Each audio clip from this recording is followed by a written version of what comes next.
How can an individual who has everything get involved in something like this? I was the happiest little kid in the world, and you fucked me up. I ain't living with that. You did. I had nobody. I don't think you're familiar with it, but there is on Netflix recently a documentary series came out about Aaron Hernandez. He was, of course, the star tight end. Look at Hernandez. I know we call him a tight end, but he's part wide receiver out there. For the champion, multi-time Super Bowl champion Patriots. This was one of the most incredible national stories that broke out a few years ago, because when he was arrested, he was definitely an A-list player, a Pro Bowler. He had signed a $40 million contract. Hernandez had recently signed a new mouth-watering contract worth $40 million. He's on the Patriots, which is like, the team of teams that's just always winning. And he was arrested for a murder. When this day began, Aaron Hernandez was a New England Patriots tight end. Tonight, he is the defendant in a murder case. Wow. And the documentary it's an amazingly well done. By the way, they also, I don't mean to jump around, but the Boston Globe did an audio version a year or so before that is incredible. It's like a 6-part audio version. You can go on YouTube and listen to it. But the documentary on Netflix is incredible. And one of the things that it's basically like breaks down, like how did this guy end up here? Yeah. And it goes back to his childhood. He grew up in Bristol, Connecticut. He was the son of an alpha male star athlete. Aaron's father, Dennis, became known in town when he was a star athlete in the 1970s. And his father died when he was a teenager in high school. And a lot of people who have studied him and his life feel like this is a big turning point. I had to say I think it was the turning point of everything in Aaron's life. A big turning point in his life where things really changed for Aaron. He didn't have that figure in his life anymore, and he was lost. And it's almost like he was, kind of stopped. The trauma made his brain kind of stop evolving then. Like, even when he was in his 20s and all this stuff happened, he did, in a lot of ways, behave like a teenager, like he was. But it also reveals this documentary in more detail that Aaron was, at the very least, probably bisexual or just gay, right? I mean, I'm saying that because he had, a fiance and a child, and he was around women, but he had a relationship with his high school quarterback, and that guy was like, yeah, we hooked up. Aaron and I had an on and off relationship from the 7th grade to the junior year of high school. Aaron participated with many people. I was a small piece of Aaron's sexual activity. And that was the guy with his dad too, right? That was the coach. That was the where coach. He was like, "It's fine now that he's gay, but back then I was not pleased." Yeah, he was like, I was not a fan of them, and now he's right here. If there's any blame or shame to be put here, it's on me. I was homophobic just as much as Mr. Hernandez was. But then you see that, like, when you watch the whole piece, you kind of go, holy shit, this was what feels like this incredibly gifted athlete who so was ashamed and in fear of it being revealed that he was gay, that all these things were a cover. The government wanted to use the argument that Aaron was a closeted gay man who lived in an extraordinarily homophobic world of sports, and that conflict made him strike out in anger against people.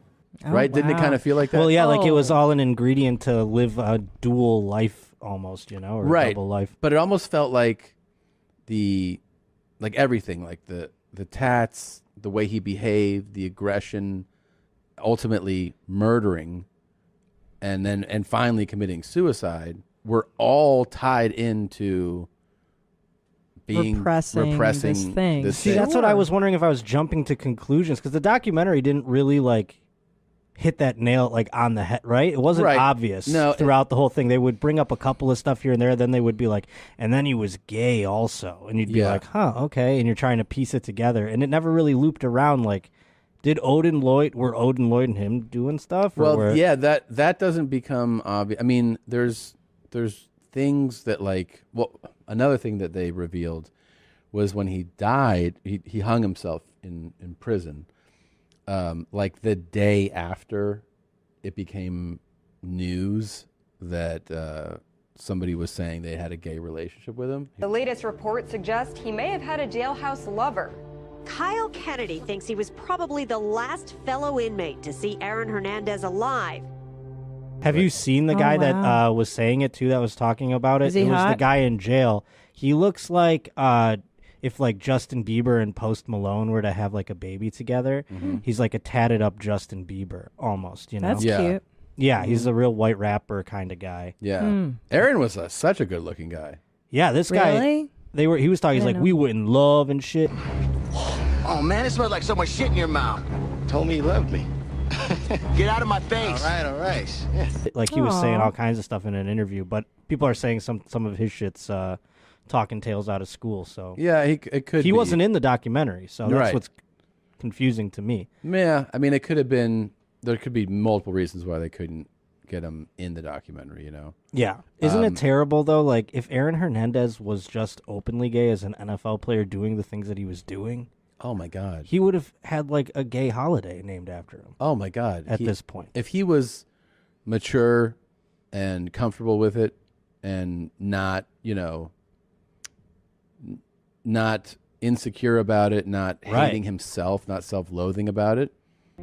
Growing up in our household, my father was extremely narrow-minded, especially when it came to sexuality.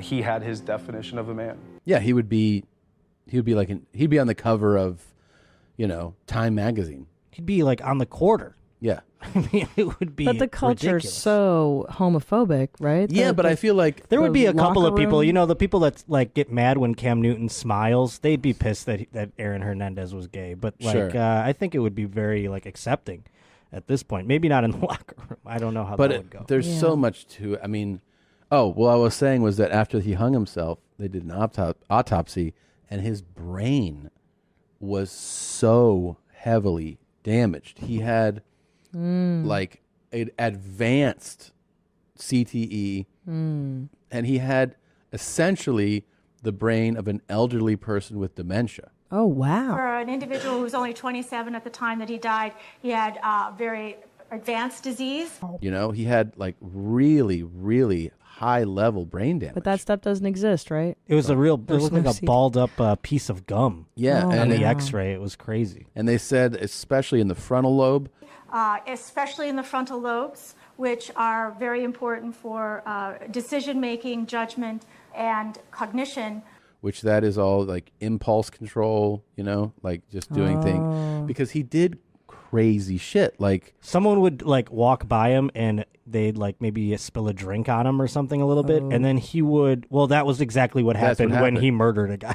There was a group of guys, and one of the gentlemen was dancing, and his drink splashed up and spilled on Mr. Hernandez, and some got on myself as well. he murdered two guys. Yeah, two of them. Two guys on the street because they spilled a drink on him. And he got so crazy and he couldn't control the impulse to murder. I mean, it was just such an irrational. It's like when someone makes your drink wrong at Starbucks. How far away are you from? But you know what I have? I got that frontal lobe. You still have yours? Yeah. Okay. That's when you'll know something's wrong with me. Oh, boy. If I'm like, they Couple made it of wrong. head injuries. Oh, boy. They made it wrong, and then I just cut them up. Yep. A couple of head injuries away from that wall breaking down in your frontal lobe. That's for sure. It's a good thing I didn't play college ball. Yeah. Oh, how sad. No, it's really sad. He killed those two guys. He killed his fiance's sister's boyfriend. This is a separate one. Then one of his friends who he was rolling with, who knew, because was with him when he shot the two guys who spilled the drink, he shot him in the head. You woke up from the sleep. What did you see? Mr. Hernandez pointing a gun in my face. So he tried to kill that guy, Bradley. The lover in prison, by the way, said during a night of canoodling that he confessed to a fourth body. Oh, my life. And then don't forget that he also shot somebody in Gainesville. As they're pulling away, they say they saw a muscular man who fits Aaron Hernandez's description shoot into their car. When he was at Florida, and they never tied it to him. You know? The Tebow team. You must look back and go, haha, yeah. The savages. Yeah, they're all animals on that team. There was like a coach who got arrested and all this other stuff, too. Yeah, and then they're like national champs. But I'm telling you, Meg, something bad is going to happen. Like when you give a young athlete too much money. I gotta murder somebody. I still think about what is outside, what I need to chase. Or maybe I will run away.